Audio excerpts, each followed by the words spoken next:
Estou aqui para mostrar para vocês nossa primeira videoaula com relação à nossa disciplina de Geografia, tá? Então, hoje, dia 23/3. Tá? Então, nós vamos fazer essa revisão com relação ao capítulo 2, da página 44 à página 49. Tá? Então, nós vamos estudar um pouquinho com relação ao movimento de translação, tá? E as estações do ano. Então, eu preparei aqui agora para vocês, coloquei uma imagem com relação à Terra, tá? Então, é bom a gente lembrar que durante muito tempo, né, alguns estudiosos, eles dedicaram a vida deles a desenvolver esse estudo com relação à Terra, à Lua, ao Sol, né, e também com relação a esses movimentos que a Terra realiza. Então, um detalhe importante que nós não podemos esquecer é que a Terra, tá, ela é o terceiro planeta mais próximo do Sol e ela, com relação aos outros planetas, ela é o quinto maior planeta do Sistema Solar. Tá? Foi só uma revisão com relação a isso. Então, no capítulo 2, nós vamos estudar um pouquinho sobre esses movimentos da Terra. Então, nós vamos estudar sobre o movimento de translação, agora no início desse capítulo 2, e nós vamos estudar também um pouquinho sobre as estações do ano. Tá? Então, como que funciona esse movimento de translação? Qual o tempo que ele leva para fazer esse percurso, né, que a Terra leva para fazer esse giro ao redor do Sol, né, e quais são as consequências com relação a esse movimento de translação que afeta a Terra. Então, nós temos o que vem a ser o movimento de translação. Ó, movimento de translação é o movimento que a Terra realiza ao redor do Sol, né, e esse movimento ele tem um período para acontecer. Esse período que ele realiza é um período de 365 dias e 6 horas. Então, reforçando para vocês, 365 dias corresponde a um ano. Então, essas 6 horas que ficam se acumulando durante um período de 4 anos, o que acontece? A cada 4 anos, essas horas elas são acumuladas, dando um total de 24 horas, que isso corresponde a um dia. Então, esse um dia, ele é acrescentado no calendário, especificamente no mês de fevereiro, tá? Então, acontece que a cada 4 anos, o mês de fevereiro, ele terá 29 dias. Então, essa é a característica principal do ano bissexto. Tá? Então, por isso que ele é chamado de ano bissexto, porque a cada 4 anos, tá, o mês de fevereiro terá 29 dias. Tudo bem? Então, deixei aqui uma imagem para vocês também, né, só para vocês verificarem esse movimento de translação. Agora, reforçando um pouquinho antes de dar continuidade, só para que a gente possa entender a segunda parte do que nós vamos estudar, relembrando para vocês com relação a essa linha do Equador. Gente, lembra? As 5 linhas imaginárias que nós temos e a linha do Equador, ela divide a Terra ao meio, né? Então, ela cria o hemisfério norte e o hemisfério sul, tá? Então, só reforçando para vocês com a relação a essa divisão que a linha do Equador ela faz. Então, devido a esse movimento de translação, né, e a esse eixo inclinado da Terra, o que acontece? Devido a esses acontecimentos, nós temos o surgimento das 4 estações. Quais são as 4 estações que nós temos? O outono, o inverno, a primavera e o verão. Tá? Então, durante um determinado período dos 365 dias, né, nós vamos ter essas 4 estações. Lembrando um detalhe, durante um ano nós temos 12 meses. Então, 12 meses, né, que são divididos por 4, então vai dar a cada 3 meses. Tá? Então, 12 dividido por 4, nós vamos ter 3. Ok?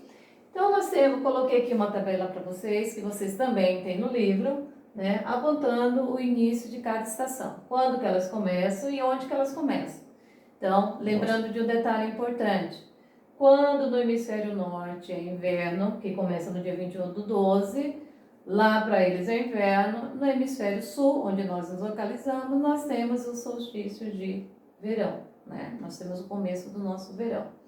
Então, reforçando isso aqui para vocês, um detalhe importante é que essas estações do ano, ela tem em média um período de 3 meses de duração.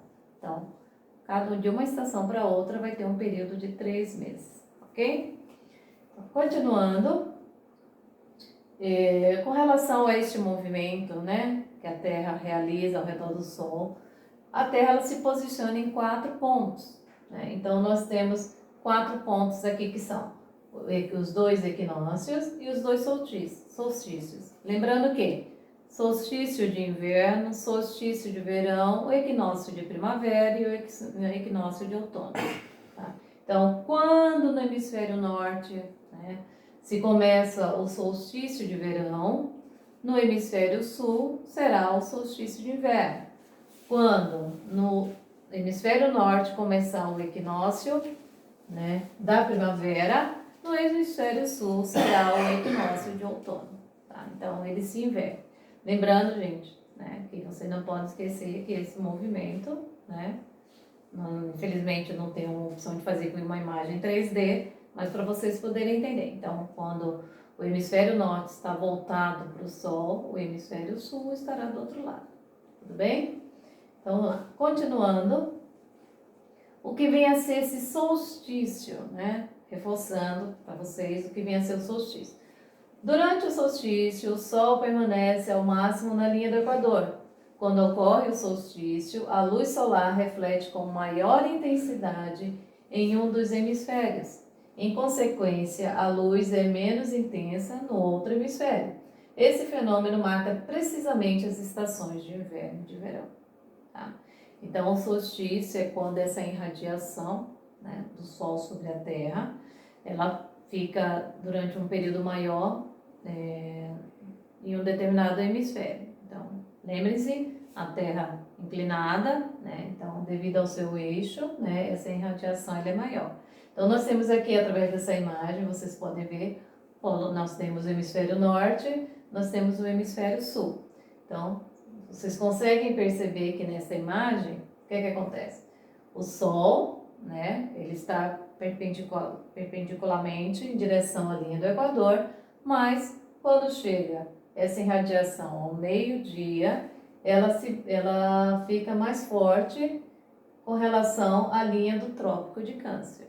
Tá? Então, no hemisfério norte, essa irradiação ela é maior no hemisfério, na linha do Trópico de Câncer. E com relação ao Trópico de Capricórnio, vocês podem ver que a radiação está menor. Então, na próxima imagem que eu vou colocar para vocês, ela já acontece o oposto. Então, no hemisfério norte, no hemisfério sul, a irradiação maior está para o lado do hemisfério sul e menor no hemisfério norte. Lembrando do detalhe também, a incidência direta da radiação solar ao meio-dia, ela fica maior, ó, na linha do Trópico de Capricórnio. Tudo bem? Então, deu para vocês entenderem o que vem a ser esse solstício. E, reforçando, agora nós temos o equinócio. O que vem a ser este equinócio?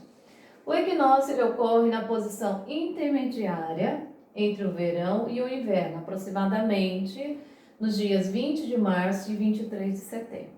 Então, de um solstício para o outro, ele tem uma duração de 6 meses. Então, durante esse percurso de 6 meses, ocorre o equinócio. Tá?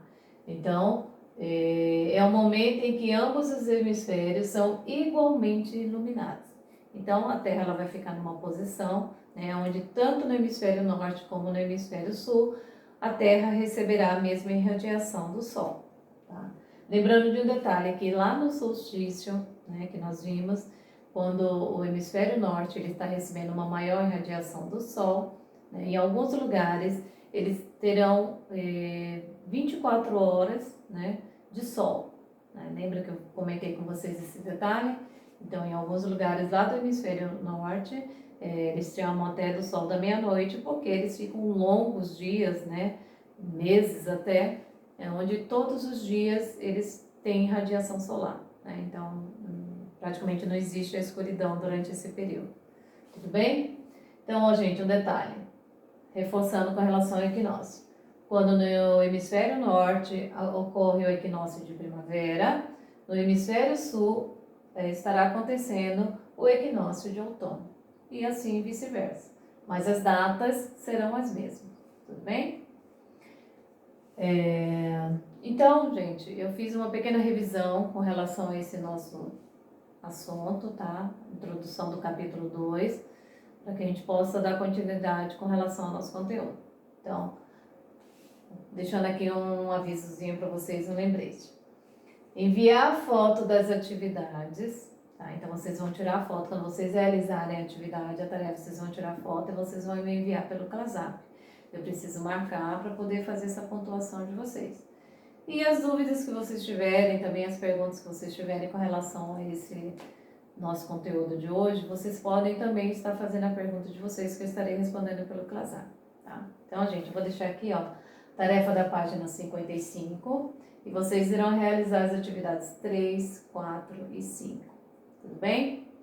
Então, na próxima aula eu volto com a correção dessas atividades, lembrando que vocês têm que me enviar, não esqueçam desse detalhe, tá bom? E aí a gente se vê na próxima aula, ok? Valeu, gente. Tchau!